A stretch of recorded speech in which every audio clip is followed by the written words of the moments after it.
다시 한번 주님의 이름으로 환영합니다. 우리 앞에 좌우에 계신 분들에게 한번 인사 나누실까요? 감사가 삶을 바꿉니다.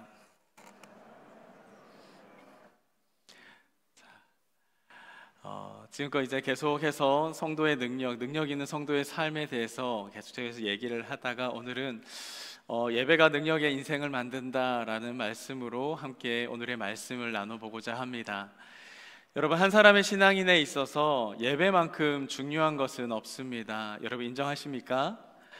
성도교에 있어서요, 여러분, 예배보다 더 중요한 게 뭐가 있겠습니까? 아마도 없을 겁니다. 예배가 우리들의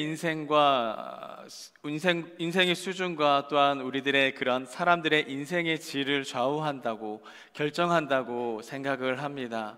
사실 여러분, 예배에 능가하는 삶을 사는 사람은요, 세상에 없고요, 또한 삶을 능가하는 예배를 드리는 성도 또한 없습니다. 누구든지 또한 어떠한 교회이든지 예배만 살아나면은요, 여러분, 그곳에는 곧 소망이 있습니다. 어떠한 인생을 살았든 상관이 없어요. 그 사람의 삶 속에 예배만 살아난다면 희망이 생기는 거고 꿈이 생기는 겁니다. 그래서요, 여러분, 한 사람의 인생이 예배를 잘 드리게 되면 그 사람의 인생이 어떻게 바뀔지 여러분 누구도 장담하지 못하는 것입니다. 예배가요, 여러분, 이렇게 해서 중요한 겁니다. 예전에 사역했던 교회 담임 목사님께서 부교역자들을 두고 그렇게 말씀을 증정하셨습니다. 목사님뿐만 아니라 저도 또한 그 교회 부교역자였는데, 부교역자들은 모든 예배에 있어서 너희들만큼은 예배에 목숨 걸고 이 예배를 섬기고 또한 너의 생명을 걸고 나서 그 예배를 위해서 봉사해라 라고 말씀을 하셨습니다. 그게 왜 그러냐 했더니, 어떻게 우리가 이렇게 봉사하지 않으면 어떻게 한 영혼이 살아날 수 있겠고 하나님께로 돌아갈 수가 있겠느냐라고 하는 말씀을 늘 하셨었습니다. 맞는 말씀이죠. 저 또한 동의합니다. 성도들에게 있어서요, 여러분, 이 한 예배가 어찌 보면 그의 인생의 평생을 바꿔 놓을 만한 능력의 예배가 될 수 있는 것입니다.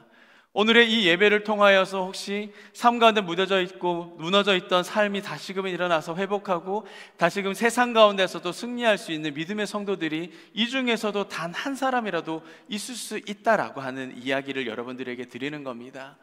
여러분, 사도행전 13장 1절에서 3절까지의 말씀에 보면 안디옥 교회에 대한 이야기가 나옵니다.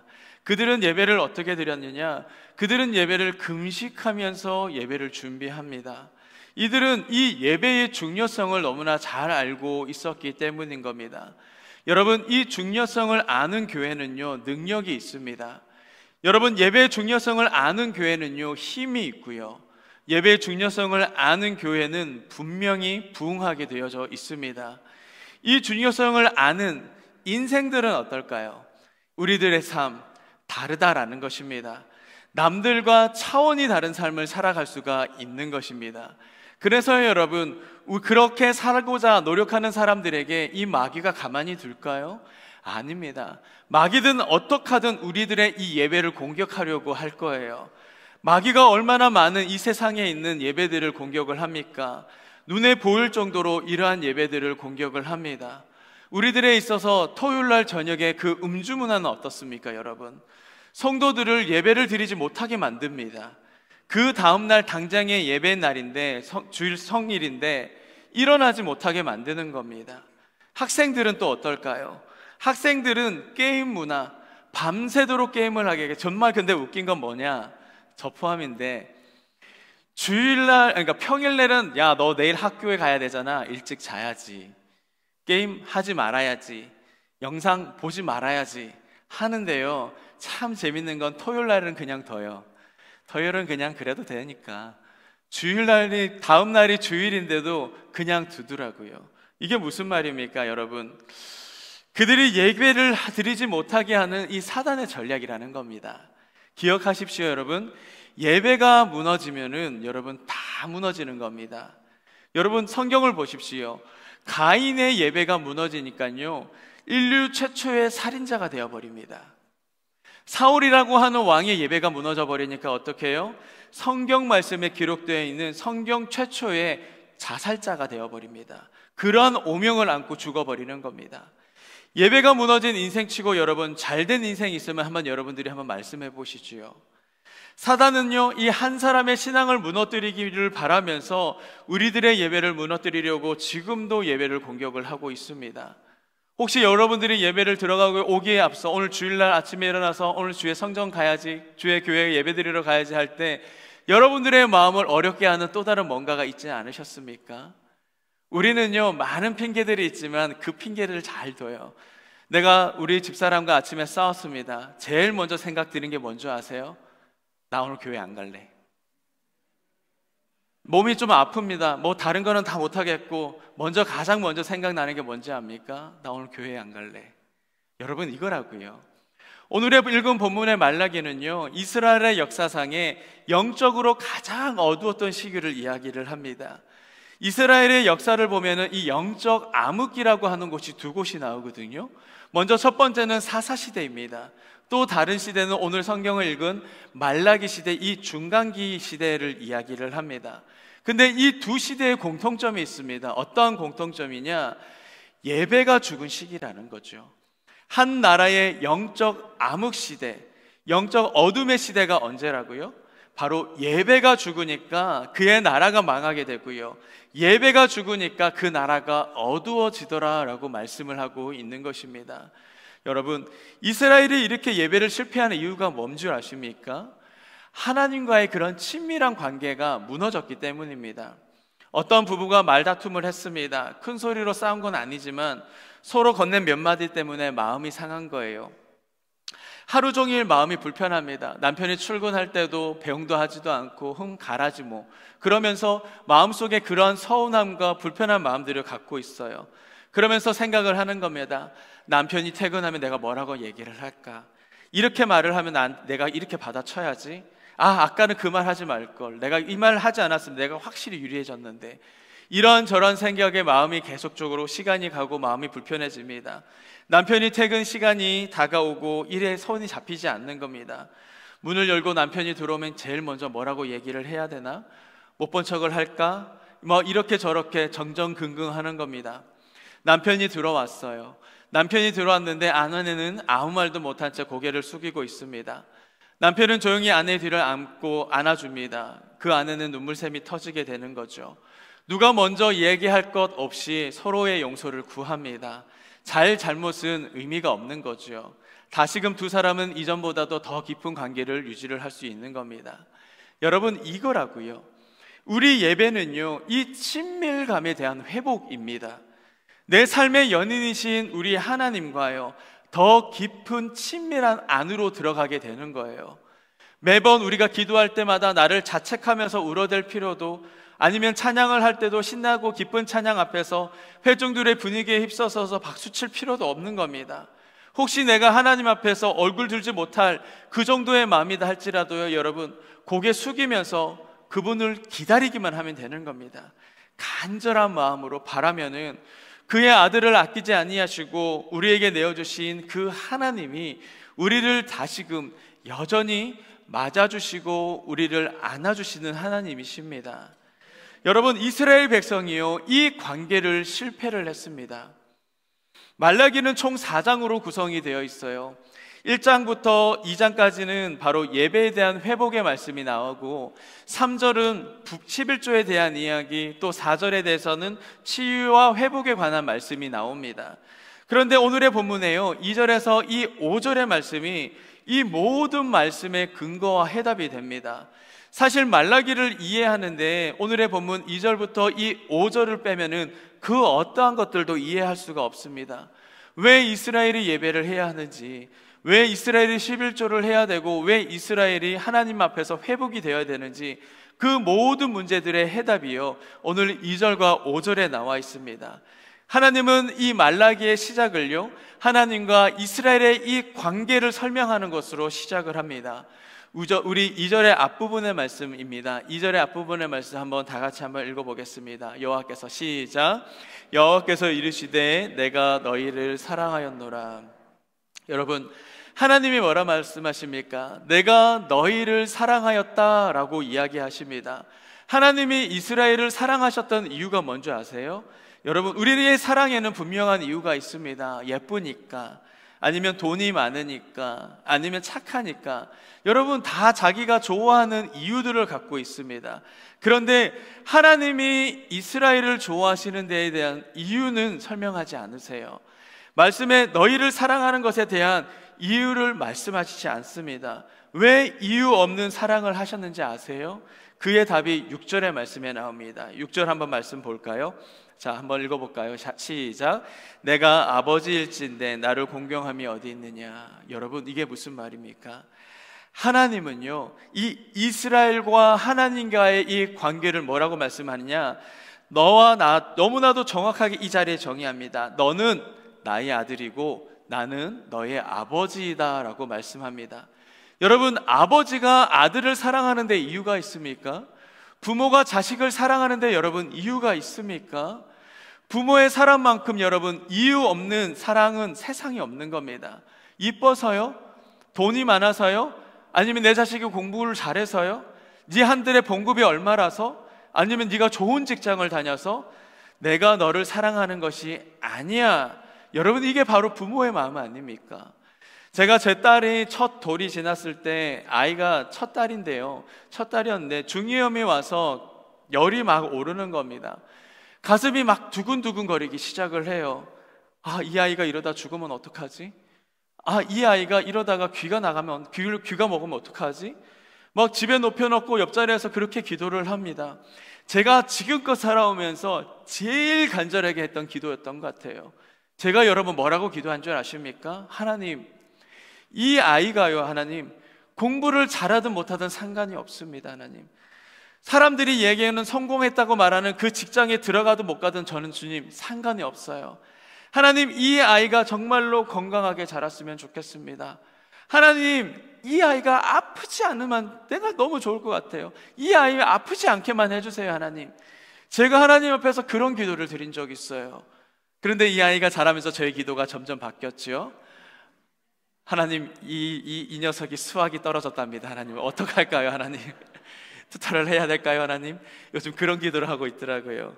여러분, 하나님이요, 우리를 사랑하는 그 대가는 내가 무엇을 했기 때문에, 내가 무엇을 가졌기 때문에, 내가 교회에서 어떠한 봉사를 했고 내가 얼마만큼을 헌금을 했기 때문에가 아니라, 나를 그래서 미워하거나 사랑하는 것이 아니라는 거예요. 하나님은 아버지로서 여러분 우리를 사랑하시는 겁니다. 믿으십니까? 왜 이스라엘이 예배를 해야 합니까? 하나님이 부족한 그들을 아들 삼아 주셨기 때문에, 아들이 될 자격이 없었던 이 이스라엘이 아니었겠습니까? 죄로 인하여서부터 여러분 죽어야 되는 그런 이스라엘이 아니었습니까? 그들을 아들 삼아 주신 아버지였기 때문에 그 이스라엘은 예배를 드려야 됐던 것이죠. 왜 이스라엘이 11조를 해야 합니까? 하나님께서 그들을 책임져 주셨고 그들의 삶을 밀어주셨기 때문에, 아들로 만들어 주셨기 때문에. 왜 하나님이 이스라엘을 치유하시고 회복하셔야겠습니까? 여러분, 바로 그의 아들의 인생이었기 때문인 겁니다. 여러분, 하나님은요, 아들이 죽어가는 것을 보지 못하셨으니까 그런 겁니다. 여러분, 기억할 수 있길 바랍니다. 하나님이 우리를 구원의 목적은요, 우리를 구원하신 목적은 바로 우리를 예배하기 위하셔서 그런 겁니다. 신명기 26장의 말씀에 보니까 아버지 되신 하나님께서 우리의 첫 사사물을 갖고 너희는 예배하여라, 내가 그것을 위해서 너희를 출애굽하였다고, 구원시켰다고 말씀을 하는 겁니다. 너희가 구원을 받았다는 말이, 이 말이 뭡니까? 여러분, 이 자리에서 우리가 예배하는 것은요, 하나님을 이 아버지라고 부를 수 있는 은혜가 바로 이 예배의 자리를 우리를 이끌어 주신 것입니다. 여러분, 탁월한 관계는요, 이러한 탁월한 예배를 만들게 되어 있는 것입니다. 하나님을 사랑하지 못한다면 여러분, 우리의 예배는 어찌 보면 사라질지도 몰라요. 한번 따라 하시겠습니까? 하나님을 좋아해야 예배를 좋아한다. 자, 하나님을 좋아하면은요, 우리는 탁월한 예배자가 될 수가 있습니다. 하나님 앞에 나와서 예배하는 것을 좋아해야지만이 탁월한 예배자로서 우리는 성공할 수가 있게 되는 겁니다. 여러분, 박태환 선수 잘 아실 거예요. 이 사람이요, 감독이 뭐라고 한 줄 압니까? 너 제발 좀 그만 연습해라 라고 얘기를 했답니다. 그런데 이 박태환 선수가 뭐라고 얘기한 줄 아세요? 저는 수영을 너무 좋아해요. 나는 물이 너무나 좋습니다, 감독님. 그러한 얘기를 했다고 합니다. 여러분, 그러니까 세계적인 선수가 된 거 아니겠습니까? 공부해라 공부해라 해서 세계적인 과학자, 탁월한 학문가 나오는 것 아니라는 거예요. 신앙의 성공도 여러분 이거라고 저는 생각을 합니다. 나는 예배가 너무나 좋습니다. 나는 예배가 너무나 행복합니다. 나는 하나님이 너무나도 좋아요 라고 말하는 사람은요, 다른 것 아닙니다. 정말 그분에게는 하나님의 임재가, 그 예배하는 곳곳마다도 하나님의 임재가 임하게 될 겁니다. 저는 여러분들이 정말로 하나님이 좋아할 수 있기를 간절히, 하나님을 좋아할 수 있기를 간절히 소망합니다. 그러면 여러분들이 탁월한 예배자들이 되실 겁니다. 그런데 성경을 보니까요, 이스라엘은 하나님을 좋아하지 않았어요. 2절의 말씀의 중반부에 뭐라고 말씀합니까? 2절의 중반부입니다. 주께서 어떻게 우리를 사랑하셨나이까? 라고 말씀하고 있죠. 뭐라고 말해요? 하나님이 먼저 이스라엘에게 얘기하셨을 거예요. 내가 너희를 사랑한다 라고 말을 했더니 이 이스라엘이요 뭐라 말합니까? 하나님이 도대체 나한테 해준 게 뭔데요?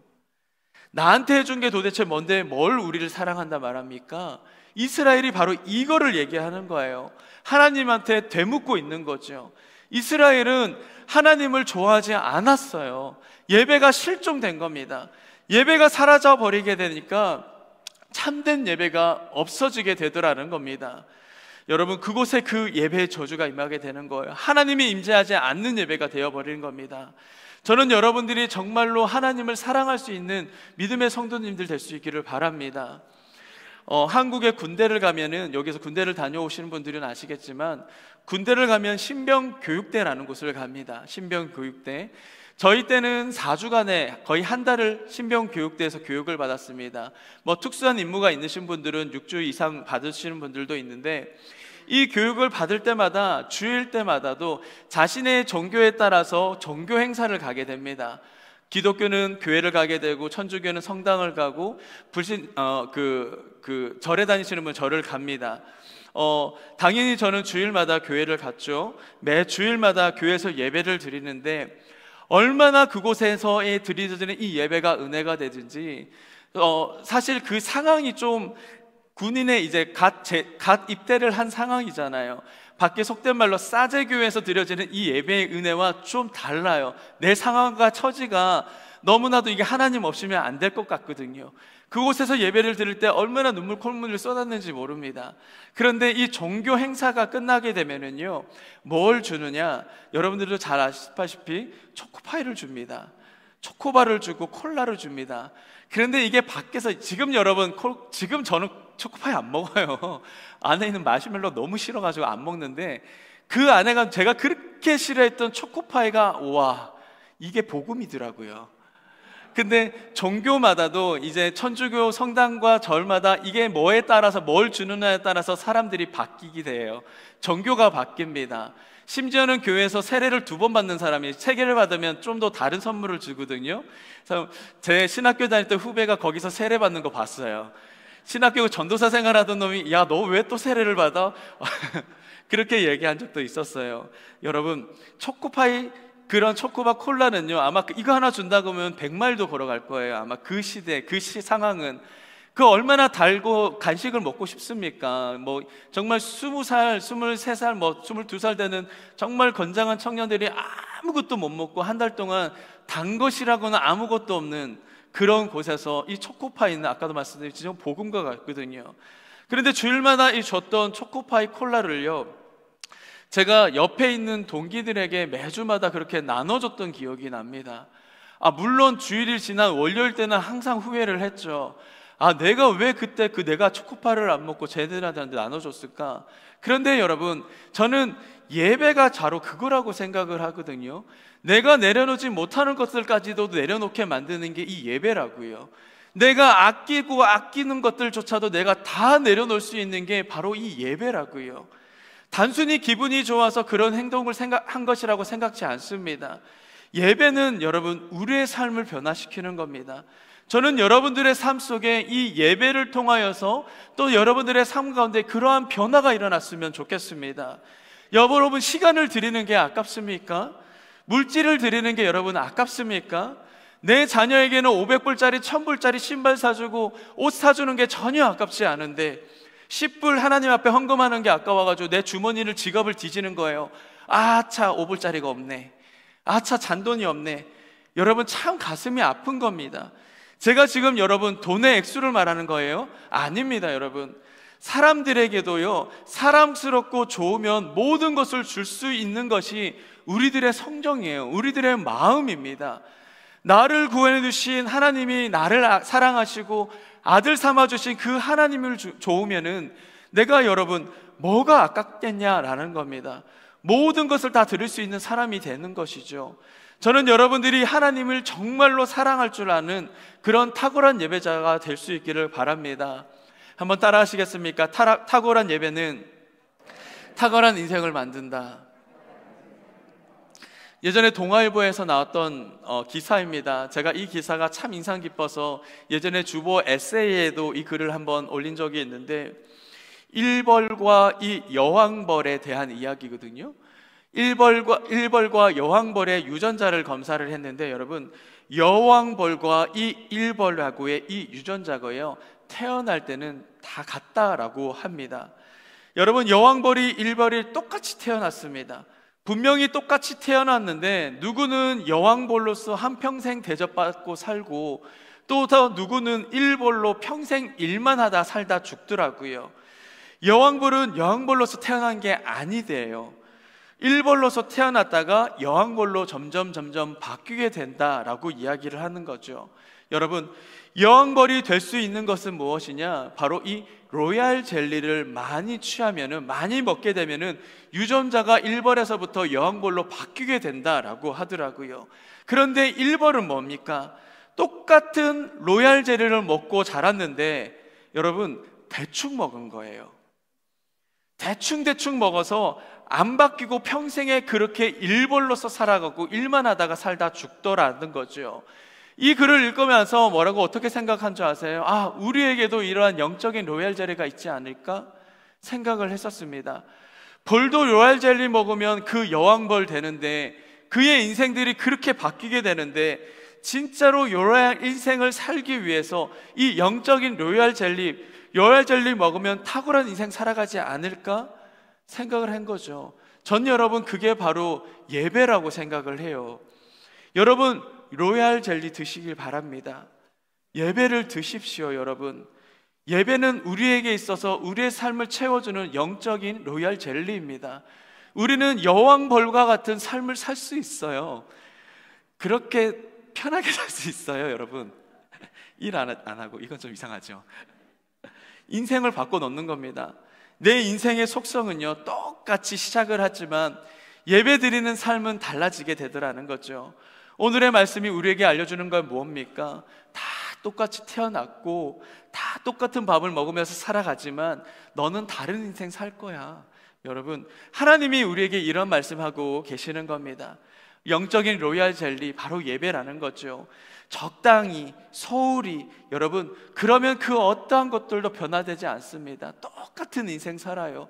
하지만 우리가 집중하고 좀 또 우리가 더 많이 취하게 되면은 우리의 삶 속에서도 하나님이 더한 축복의 삶을 우리 가운데 허락을 하시는 겁니다. 또 다르게 여러분 한번 따라 하시겠습니까? 가치 있는 일은 항상 부담이 된다. 1절의 말씀 한번 보시죠. 1절의 말씀 한번 다 같이 읽겠습니다. 시작.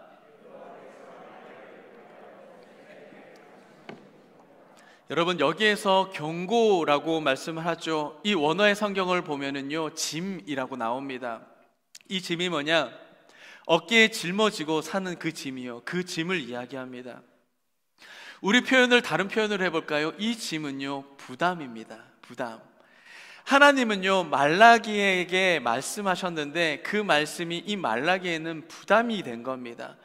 가치 있는 일들 중에 여러분 한번 잘 생각해 보세요. 부담이 되지 않는 일이 뭐가 있는가? 어떤 학생에게 물었습니다. 이번 시험 잘 쳐? 인사로 했는데 그 학생이 얘기해요. 아, 이번 시험 부담 없이 쳐요 라고 얘기를 하는 겁니다. 여러분, 그 시험은 그 학생에게 어찌 보면 가치가 없는 겁니다. 그렇지 않습니까? 부담이 없는 시험, 가치가 중요하지 않는 거예요. 부담 없는 만남 중요합니까? 중요하지 않은 겁니다. 부담이 없다라는 것 정말 중요하지 않다라는 의미입니다. 그럼 여러분들에게 예배에 대한 가치가 있습니까? 여러분, 이렇게 다시 한번 물어볼게요. 여러분들이 드려지는 이 예배가 부담이 됩니까? 부담이 되세요? 아멘. 여러분, 그러면요, 여러분 진짜 예배 드리고 계시는 겁니다. 이 예배의 시간이 부담이 돼 생각이 되면은요, 여러분들은 충분하게 가치 있는 예배를 드리는 거예요. 그냥 집에서 누워서 일어나다가 오늘 할 일은 없어서 그냥 심심한데 교회나 한번 가볼까? 예배나 가볼까? 오늘 점심 뭐가 나올라나?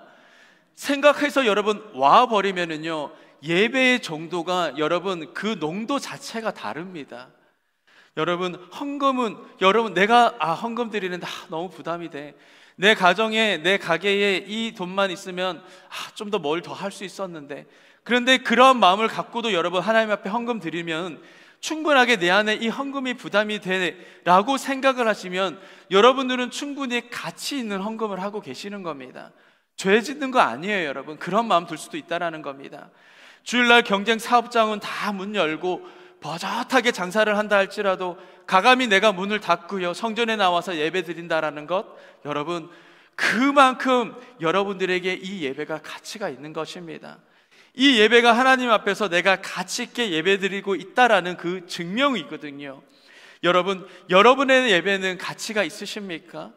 여러분들의 예배는 얼마만큼의 그 부담이 되시는 겁니까?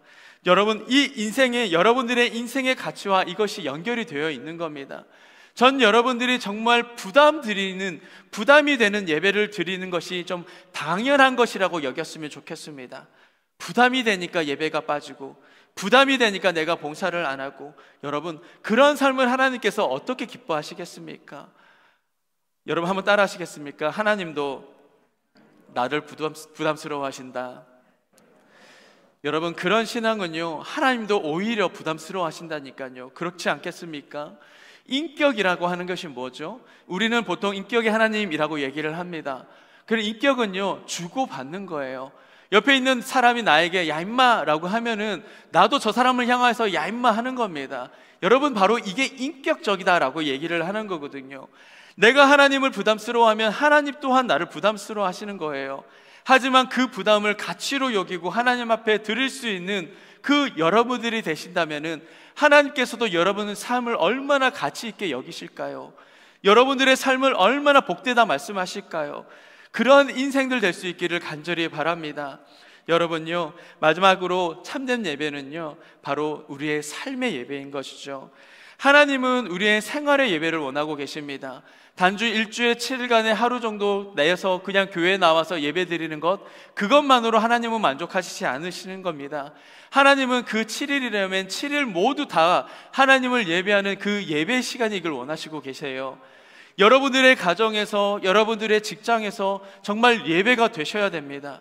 신학적인 말로 무속부재라는 말이 있습니다. 여러분, 이 말이 뭐냐? 하나님은 안 계신 곳이 없다라고 하는 말입니다. 그럼에도 불구하고 내가 내 삶에서 예배를 지키지 못한다? 여러분, 이게 무슨 말인 줄 아세요? 하나님이 죽었다고, 하나님은 지켜보시지 않을 거라고 그렇게 생각하고 세상을 살아가게 되는 겁니다. 그리스도인은요, 성전에서 예배드리는 사람일 뿐만 아니라 세상에서도 예배드리는 그러한 사람입니다. 그런 예배가 여러분들에게 살아나야 되지 않겠습니까? 그렇다면 여러분, 예배에 걸맞는 삶을 사셔야 됩니다. 그런 행동을 하셔야 된다는 거죠. 다른 게 아니에요. 저는 오늘은 딱 한 가지만 여러분들에게 일주일의 미션을 드리겠습니다. 여러분, 우리의 예배는 이 말입니다. 여러분, 이 한 가지만 명심하세요. 먼저 여러분들의 이 말이 바뀌었으면 좋겠습니다. 매번 설교 때마다 이 말에 대한 중요성을 말씀을 드리는데, 여러분들의 입술에서 나오는 이 말의 부정함이 감사의 말로서 좀 바뀌었으면 좋겠습니다. 우리의 말이 곧 예배라니까요. 여러분, 말씀을 정리하겠습니다. 여러분들이 이 예배를 드리는데, 이 예배 가운데서 정말 하나님의 은혜가 탁월하게 임하는 방법이 있습니다. 이거는 단 두 가지예요.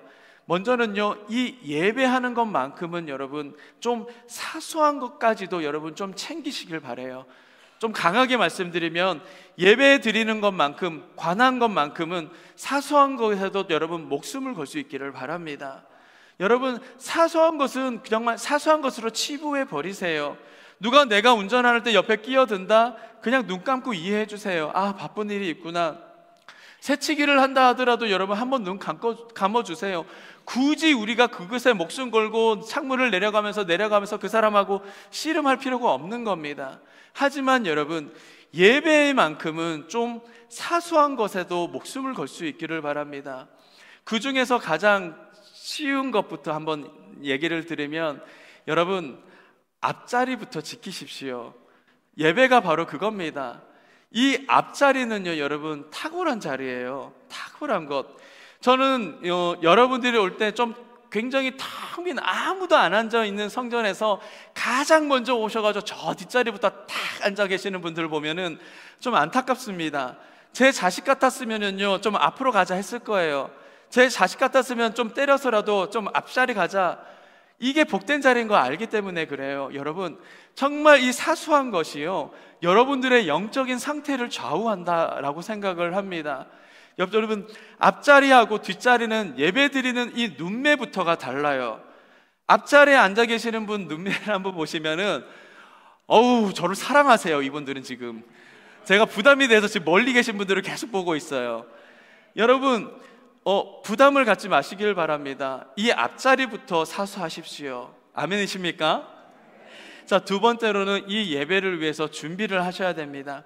안디옥 교회는 보면은요, 이 예배의 음성을 들려주세요. 하나님께서 왜 그러셨겠습니까? 그들의 예배는 늘 준비된 기도였거든요. 예배였거든요. 그들은 금식했습니다. 하나님 앞에서 기도를 했어요. 하나님, 내일 드려지는 우리 이 주일 예배를 위해서 주님 성령의 임재가 우리는 너무도 필요합니다. 부어주십시오. 하나님, 우리의 예배에 하나님의 역사가 필요합니다. 주님 역사하여 주십시오. 하나님 말씀하여 주십시오. 우리가 주님의 말씀을 듣겠습니다. 그렇게 금식하며 예배를 준비했습니다. 그렇다면 여러분들에게 한 가지 또 미션을 드립니다. 토요일에요, 여러분, 토요일은 어떤 날입니까? 토요일은 주일을 준비하는 날입니다. 토요일에 많은 일정을 잡지 마세요. 아까도 말씀드렸죠. 저녁에 간단하게 같이 가족끼리 모여서 할 수 있는 파티는 좋습니다. 근데 부어라 마셔라 하시면서 여러분들이 스스로 감당하지 못할 그런 일들을 만드시면 주일까지 지장이 있는 것은요, 아까도 말씀드렸죠. 사탄 마귀가 우리에게 주는 사회적인 그런 분위기입니다. 우리의 예배를 공격하는 부분이라고요. 그러면서 자녀들에게도 그렇게 기도하세요. 자녀들에게도 말씀드리세요. 말하세요. 토요일날 저녁이 되면은 오늘은 이 시간은 내일 주일을 위한 준비하는 시간이야. 너가 너의 자리에서 기도하고 아니면 일찍 자면서 내일 말씀을 사모하도록 해 라고 그 한마디를 줘보세요. 우리 자녀들의 주일의 자세부터가 달라져요. 예배 전에 자세부터가 앉아서 그들이 먼저 예배하기 전에 기도로서 준비할 수 있는 우리 자녀들이 될 수가 있는 것입니다. 여러분, 놀라운 것은요, 그러한 예배를 드리는 사람들은요 뒤집어지는 겁니다. 삶이 바뀌고 인생이 바뀌게 되는 겁니다. 교회 전체가 하나님 앞에서 또한 쓰임받게 되는 것이죠. 여러분, 우리의 예배에 놀라운 능력이 나타나기 위해서요, 설교자의 설교의 이전에 여러분들의 그 준비함, 여러분들이 얼마나 예배를 위해서 기도하고 준비하셨는지, 여러분들이 예배를 얼마나 갈망하고 간절히 구하고 있었는지, 그 준비가 여러분들의 예배의 전체를 좌우한다라고 하는 사실 여러분 잊지 않으셨으면 좋겠습니다. 저는 여러분들의 이 예배가 살아났으면 좋겠어요. 그냥 주일이기 때문에 늘 드려지는 그 예배이기 때문에 그냥 드려지는 것이 아니라, 또 우리 교회가, 저는 좀 그냥 교육자로서 뿐만 아니라요, 이 땅을 바라보면서 오늘날 이 땅에 있는 교회들의 예배가 많이 죽었습니다. 팬데믹 때문에 이후에 사실 그거는 핑계라고 생각을 해요. 하나님께서 아마도 이 땅에 있는 교회들을 탈탈 터신 것 같아요. 진짜만 남겨놓으신 것 같아요. 여러분, 수요 예배 나오세요. 여러분, 새벽 예배 나오세요. 아멘이십니까? 제가 유튜브 조회수를 좀 검색해 봐도 되겠습니까? 여러분, 유튜브도 물론 좋습니다. 하지만 주의 성전에 나와서 예배 드려지는 이 예배의 강도는요, 여러분 달라요. 저도 집에서 예배 드려 봤잖아요. 저도 설교 유튜브 보면서 많이 봐요. 근데 제가 듣고 싶은 말씀 늘 보고 오늘 찬양 별로네, 팔짱 끼면서 앉아서 다리 꼬아가면서 가끔 보다가 졸기도 하고 자기도 하고. 여러분, 유튜브 예배가 여러분들의 그 모든 삶의 일주일을 정리한다고 하는 여러분들의 그런 마음을 좀 버리세요. 주의 성전에 오세요. 주의 성전에 오셔서 정말 몸이 불편하시고 걸을 수 없는 분들은 어쩔 수 없어요. 그 부분에 대해서는 저희가 뭐라 말씀드릴 수 없지만, 가능하시다면은, 아니 가능하다는 게 교회 예배 나와서, 성전에 나와서 예배 드리세요. 아까도 말씀드렸죠. 예배의 자세가 가장 중요합니다. 사소한 것들까지도 내가 집중하면서 예배를 드릴 수 있는 그 마음이요, 그 마음이 하나님께서 기뻐하시는 이 예배임을 여러분들이 잊지 않으셨으면 좋겠습니다. 두 가지 사실 잊지 마십시오. 사소한 것에 목숨을 거시고요, 예배를 준비할 수 있는 저와 여러분 될 수 있기를 바랍니다. 그래서 우리가 드려지는 이 모든 예배 속에서 하나님이 임재하셔서 내 삶이 온전히 하나님 앞에서 축복받은 믿음의 삶, 살아있는 믿음의 삶이 될 수 있기를 예수님의 이름으로 축복합니다. 기도하시겠습니다.